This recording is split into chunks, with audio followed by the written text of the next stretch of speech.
Maintenant, les options des arrêts de tangente. On fait de la tôlerie, souvent il va nous rajouter des arrêts de tangente.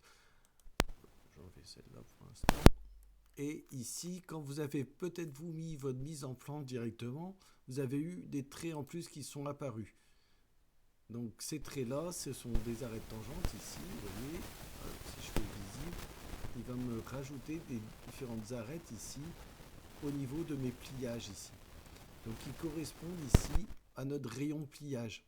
Donc je vais les montrer ici aussi, arrêt de tangente visible ici sur cette vue-là ici. Vous voyez, si je fais échappe maintenant, il m'a rajouté ici mes arrêts de tangente ici.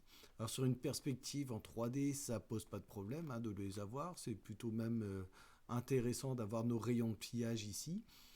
Maintenant, sur nos vues ici, ça va venir surcharger beaucoup l'ensemble de nos vues.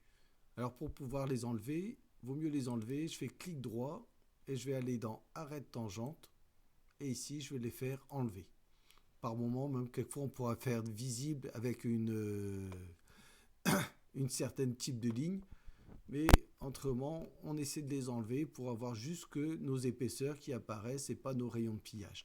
Et ça joue, c'est assez important quand même parce que même quand on fait nos cotations, quelquefois si on se trompe de trait et qu'on prend le rayon de pliage plutôt que l'épaisseur ici, on n'aura pas la bonne cote. Donc pensez à enlever vos arrêts de tangente. Alors quand on enlève les arrêts de tangente, souvent il faut les enlever après sur toutes les vues. Alors moi ça se fait, je l'ai paramétré automatiquement maintenant quand je fais mes mises en plan. Par défaut, il laisse les arrêts de tangente visibles. Et par contre, je suis obligé de les rajouter quand j'ai besoin de les rajouter.